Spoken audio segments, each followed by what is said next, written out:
Yes. Good morning. Hope everyone's doing well. It's another stream that we got for you.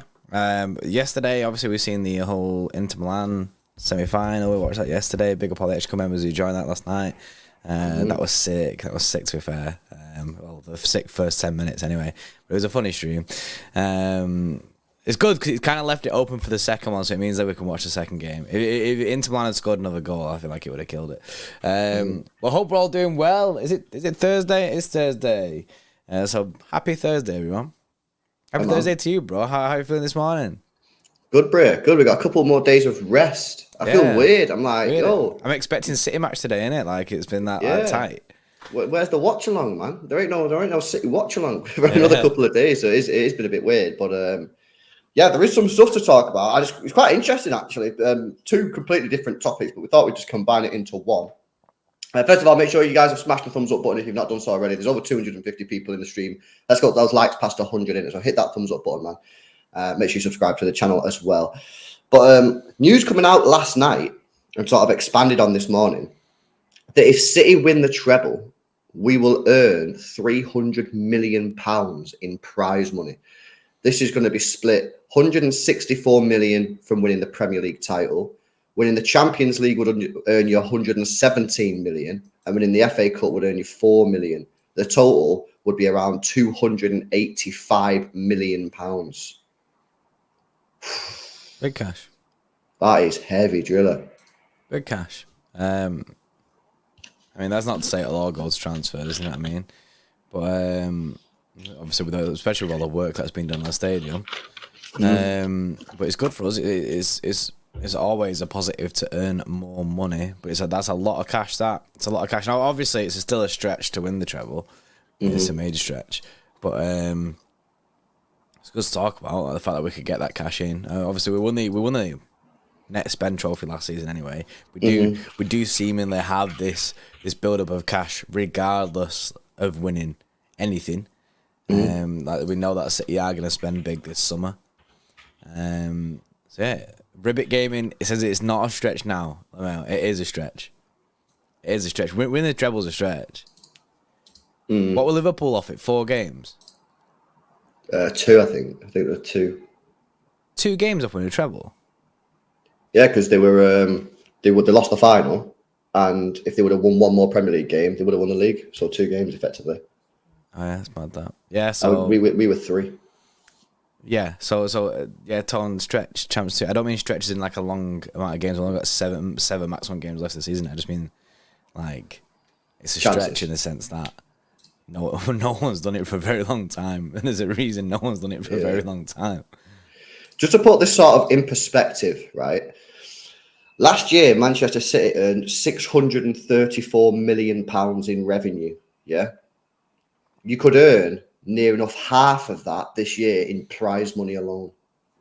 That is unbelievable, man. That's unbelievable. That's the rewards, man, of getting to these finals, Champions League finals, getting to the FA Cup final, winning the Premier League.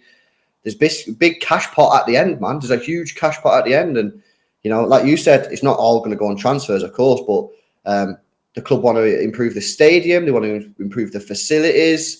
And of course, they are a business at the end of the day, so they will want to be making a profit. You know, that is the idea. You know, when you go back to when Sheikh Mansour first took over this football club, one of the things that they said from the outset is they want to create a sustainable football club. They don't want to be piling money in from Sheikh Mansour every year. That's not how they want to run businesses. Yes, he's very, very rich, but he's also a very smart man. They don't want to be piling money into a loss-making business. He wants Manchester City, and the board want Manchester City to be a profitable business where they can sustain themselves, but then people don't have to ask questions about where the money's coming from. Because if you look at the last 2 years, we've made a profit each year.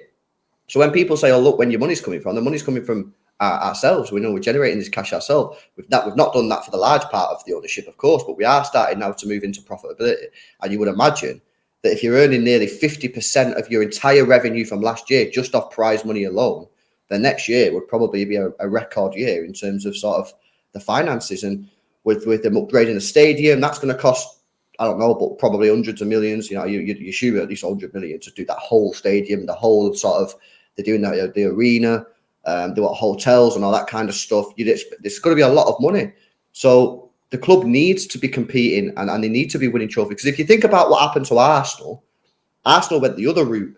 When they moved from hybrid to the Emirates, they went, right, okay, we're not going to compete because we can't compete, but we're going to upgrade the stadium, going to make it really sick and that. And they sacrificed top level football to fund the Emirates. What City are doing, they've funded the team to get the team right up there. And then by winning stuff and becoming attractive to sponsorships, they can then fund other stuff as well. So City are doing it more of a balancing act, and I would argue probably better than what Arsenal did.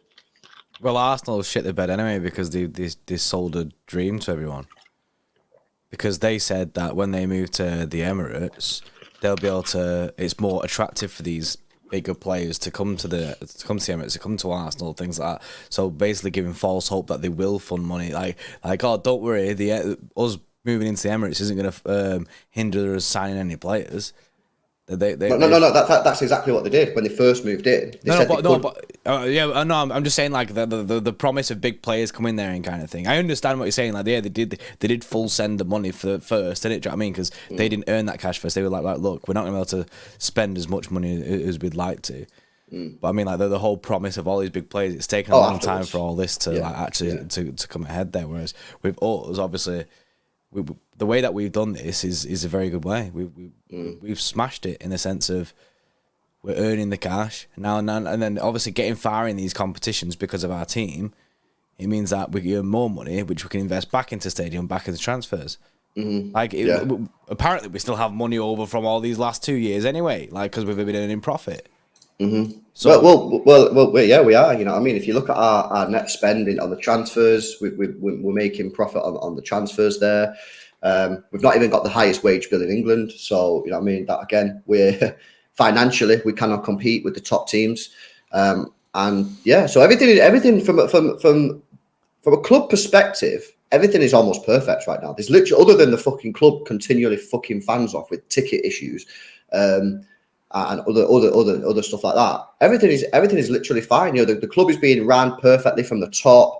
You know, the on-field mint, off-field mint. They're developing the local area. Everything is great, and obviously with the 300 million quid coming in, that's going to help as well. It's great. Bar investigation into us. That's not great. Like, obviously, it doesn't look great anyway. But hopefully, everything goes our way with that. Like, in the sense of that, the club is confident that they're not guilty. So, like, I mean, that's all we can believe is what they've said. They're very confident. We have no other leg to stand on, really, as fans. We've not seen evidence to suggest either. Yeah, so in that sense, if they're right about the Premier League charges, then from bottom to top, it's just mint.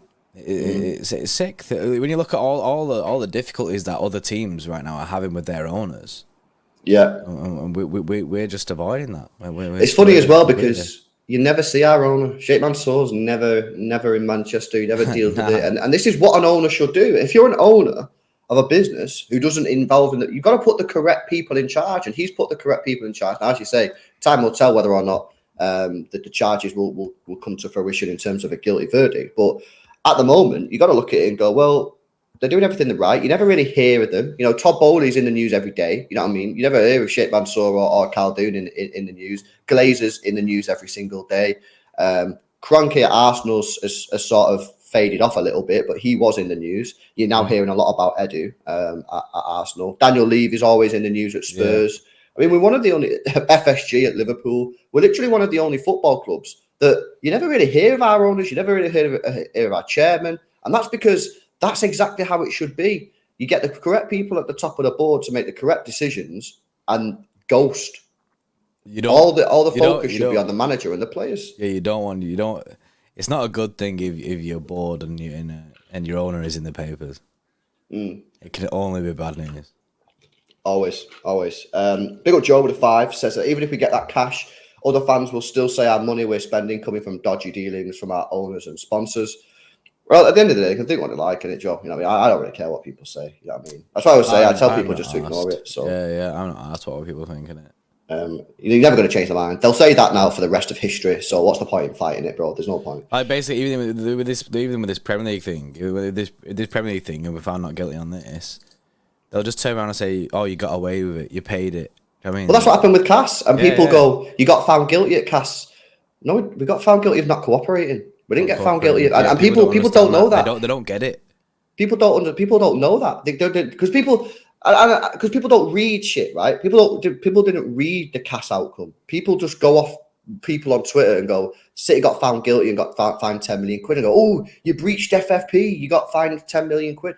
No, we didn't. That's not what happened. We didn't breach FFP. We didn't cooperate, which is why we got fined 10 million quid. And City didn't cooperate because they thought the investigation was flawed and unfair. So completely reasonable to me. And that's exactly what will happen with this next one. City will get found guilty of not cooperating. Because again, when people say, oh, there's over 115 charges of FFP allegations. No, there's not. There's not. No, there's not. 30 of those are not cooperating. So again, you're not really. All them, the people always say 115 charges, so they've got you dead to rights. It's like, no. All them charges, like, basically bundle into, like, 5 major charges. Yeah, like, that's what it is. It's not like 115 charges that you're gonna get done with, like, every single thing. Like, it's what basically if you break one thing, it like there's a whole thing underneath that, which will be about it. Yeah, look at it. As a fan, the way to take it is ignore it, because it will never, ever, ever, ever, ever change in the eyes of another team, another fan, like an opposition fan. They will always, always, always say the opposite of what you want to hear when it comes to City, because they don't want to hear it. If we get found not guilty, they will not want to hear that. They want us to be guilty, so that's why they've already condemned us as being guilty right now. So when it comes to it, they'll literally just be. They'll do the same thing that they do now with Cast, the exact same. When we get people now who come to us and say, "Oh, what do I say to these?" and they say this, like we're cheaters and stuff like that. It's like, just ignore it. It's wasted energy. Yeah, and Joe says with the super chat, headline readers is what I call them. That's it. It's pure wasted energy, man. And I don't know why they're wasting their energy even. Like, it's crazy.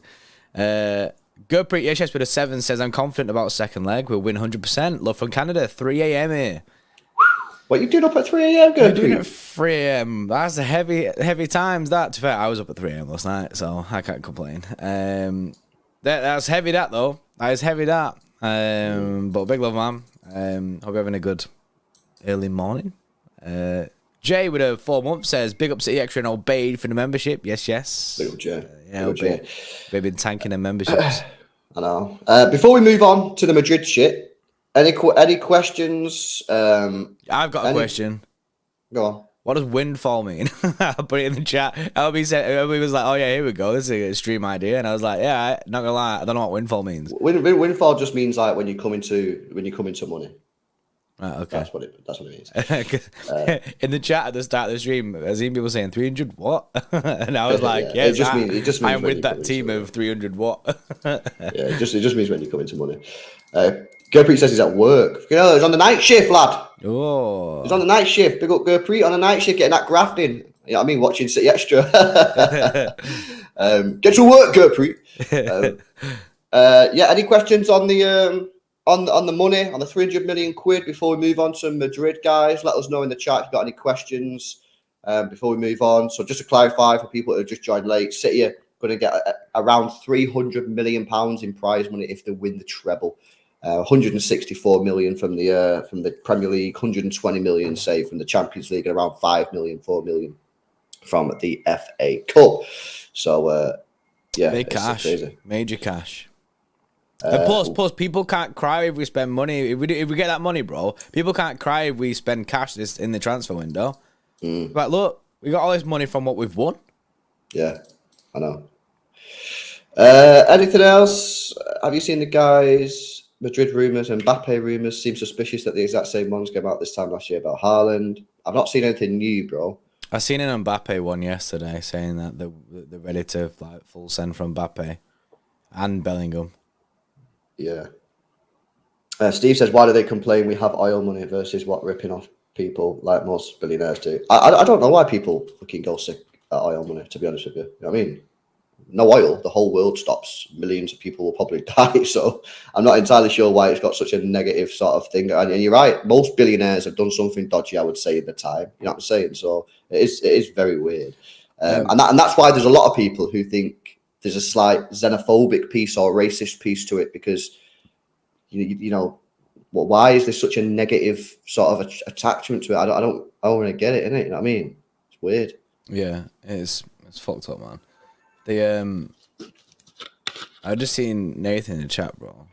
He just said Mourinho to PSG. Oh, I've seen a few people talk about this on Twitter. I just googled it. was a thing. Apparently, he's kind of like quashed it instantly. But that's pretty mad. That. Mad that I don't think that would be a thing, but Mourinho working his way back up into these jobs, isn't it? Yeah, I agree. Yeah, it would be crazy. Yeah, he seems to have like found his energy again at Roma. His love for football again, innit? I feel like he hated life over I think probably because it was a low pressure job. You know, what I mean, every job he's had recently has been high pressure. United pressure, Chelsea pressure, Spurs pressure, and he's gone to Roma. No one really expected him to go there and do anything major. You know what I mean? I don't think anyone went in there and said, you need to win the league, lad, when you got Juventus, Inter Milan, AC Milan, Napoli cooking. You know what I mean? So I think he's just gone on there, not a little bit of less pressure. And he's just sort of chilling. So I like Mourinho. I've never been one of these fans who don't like Mourinho. I like Mourinho. I think he's well funny. I thought it was a shame when he turned into a bit of a twat because when he was first in the game, he was very funny.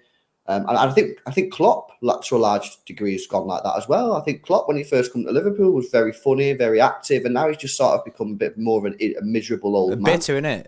Bitter, yeah. That's just the way it is. So yeah, it's a shame, really. I don't know why. I don't know whether it's because the Premier League is such a high pressure game and it just takes the toll on them. But Spurs defo took the life out of Mourinho. Yeah, I think so. I think that tipped him. I think United to a large degree as well because he went in there watching Pep Guardiola getting everything that he wants at Manchester City and they guy wanted a centre back and he was just like. And it mad how like Mourinho went in there and said, "Get me Ruben Diaz." Yeah, and then they got him Harry Maguire, and then like you got when Ollie. Well, if that's when Mourinho was there, I can't remember who signed Maguire. But then like when Rangnick was there, he was like, "Go get me Enzo and Alvarez from River Plate." And they would have got on for cheap as anything. And they're like, nah, mate, nah. It's mad, isn't it? How like they just don't listen.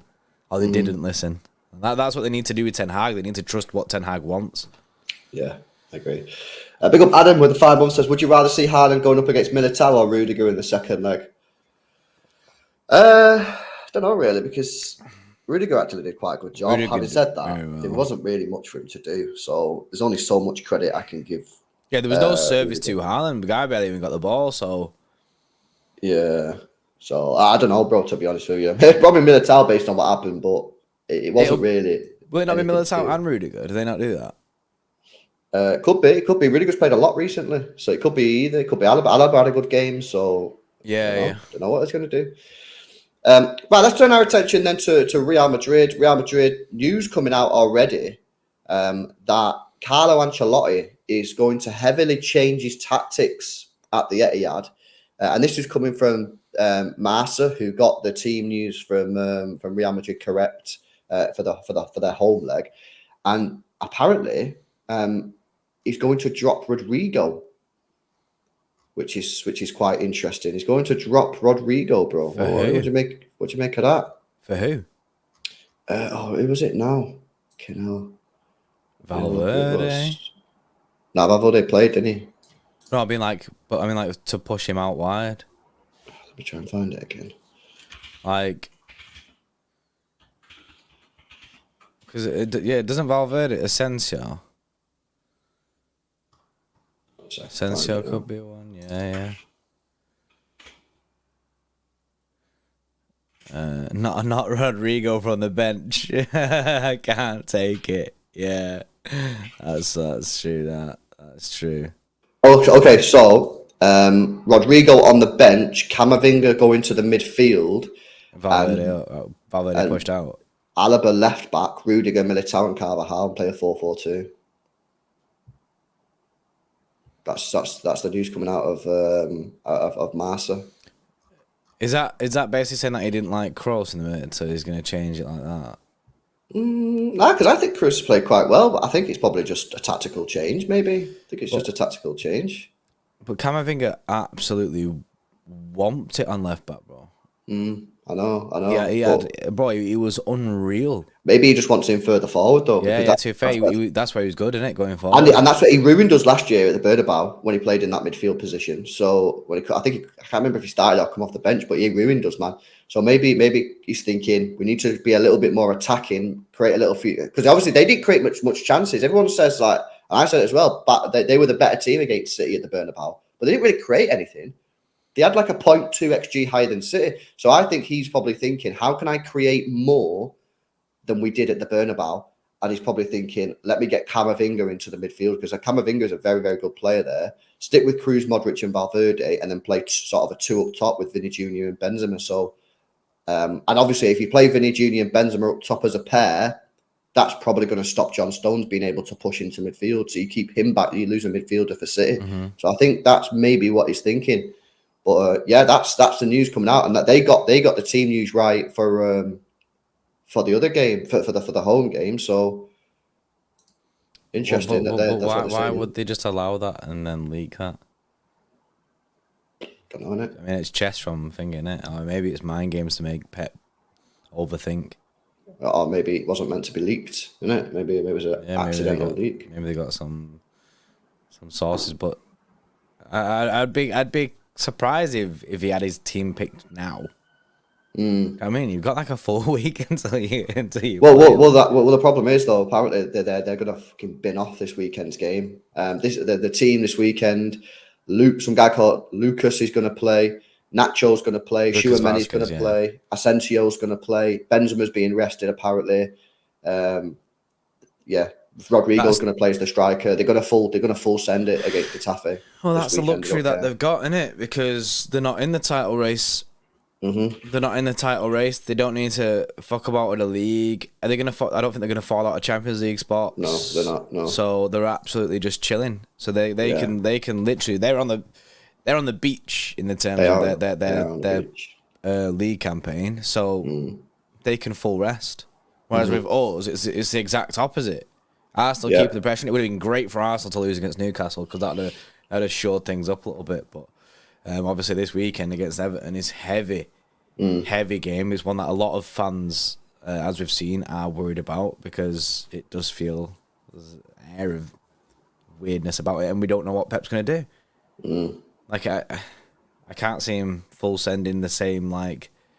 Because at the end of the day, we play Real Madrid after another couple of days after that, don't we? So.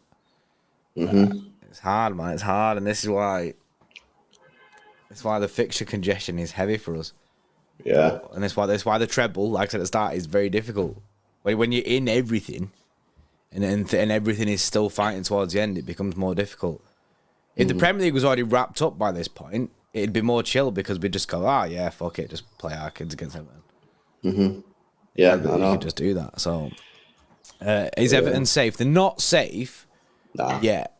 I think they're still in the mix of it all, which is why I'm worried about it. If they were safe, I'd be chill because I'd be like, well, they've got to be on the beach now because once you're safe, that's it. You switch off, season's done. Yeah, nah, they're not safe. They're not safe. So yeah, that's pretty crazy. I think that's pretty mad. Pretty mad that they're going 4-4-2 and changing it up, but going to be dropping Rodrigo, playing a 4-4-2, and to be fair, I understand why he's done that because that should stop John Stones from pushing in because he'll have two players on him. He obviously won't be able to leave them. And Camavinga in the midfield, it would be absolutely huge for him. Obviously, you still got Modric, Kroos, and Valverde there as well. Your defense is pretty solid with the four at the back. So that's going to be interesting if true. But yeah, they got it right. They got it right for the home leg. So you got to give them some credit. Are they right now? The only thing I would say is, like you said, it is a little bit early. And but maybe he's decided so early so they can have a full week to prepare of training this exact system. So he's like, look, this is what I'm going to play next week, and he's going right. We're going to work on this all week until we get there, so that everyone knows what they're doing. And just bin off the Getafe game. Just bin off the Getafe game. We'll just mix it up. He's probably not even preparing at all for Getafe. No, he's probably just thinking every training session will be about Man City, not about Getafe. Yeah, because there's nothing that they can do in La Liga anyway. They're not going to fall out of the top four. They can't win the league. So, other than trying to beat Atletico Madrid to second place, but if they come third and win the Champions League, I don't think they'll give a fuck. They're not going to be asked, innit? They're not going to be bothered. So yeah, it's that's some interesting news. I just thought I'd put that in there, guys, because obviously I find that interesting because I've seen some people saying there's not going to be many changes. I think there's going to be a lot of changes. I think tactically, City will change it up. I think you'll see a few different players in there. I would be surprised if Bernardo played right wing. I think Madrid will change the personnel. I think they need to try and get Vinicius Junior a little bit more central, which is what they did in sort of when they started dominating in the second half. So I think they'll change the personnel, and a 4-4-2 would be a way to get that. And it would also make Vinny Jr. and Benzema a lot closer together, which is a serious problem because their two relationship and chemistry is off the charts, man. It's next level. They just know where each other are all the time. It's crazy, man. And they have them little 1-2s. They always link up so well. Yeah, it's a madness. Adam in the chat, what do you think of Camavinga's performance? Camavinga's performance was really good. Really good. Before that game, I was asking people in the chat saying, is Camavinga doing well or what? Like, is he someone that we can get at? And after that game, I'm now worried about Camavinga. It shows how good he was. He was sick. He was so sick. He was a proper danger for us, and he had a big hand in their first goal. It's weird to see this this version of their lineup. It's like a 4-4-2 thing, but I mean, we'll see next week what they do. But it's a big game, man. It's a big game. I want us to stick to what's been working for us. I don't want us to change up or Pep to overthink this. End of the day, we stick to what's been working for us and what's been working at the Etihad. When we have a massive chance of going through to the final, man. Yeah, I agree. I wouldn't change anything other than maybe bring Ake back in if he's available. Yeah.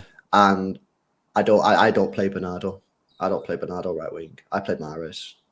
Yeah, Omid is a Madrid fan. He says he doesn't see us doing this 4-4-2 formation, but if we do, it'll probably be Courtois, Militao, Rudiger, Alaba, Carvajal, Modric, Valverde right mid, Camavinga left mid, Tchouaméni or Cruz centre mid, Benzema and Vinny up top.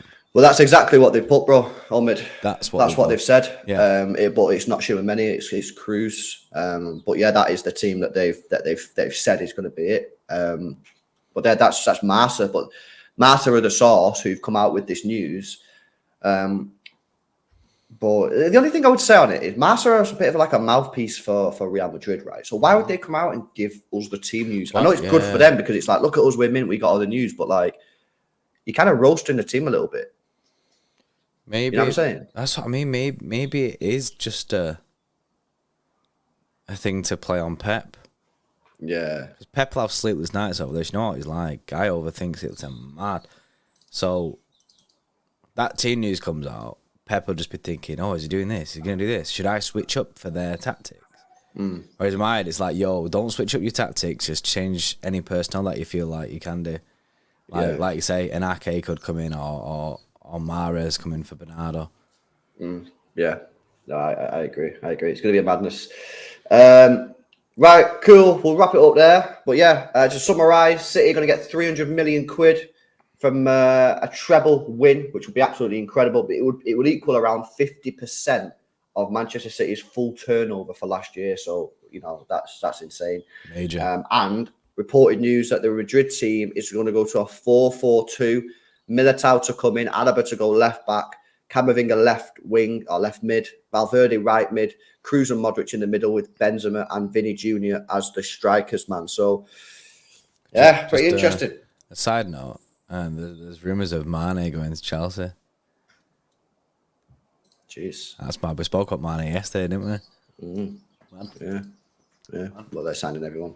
Yeah, crazy. Guys, if you didn't watch the stream yesterday, we did a Kovacic stream, man. More news on him, so go check that one out. We'll be live later on. Hopefully you've enjoyed this one. If you have, make sure you drop a like on it. Get your subbed on the channel. Make sure you hit the notification bell. And we'll catch you in the next one. See you in a bit.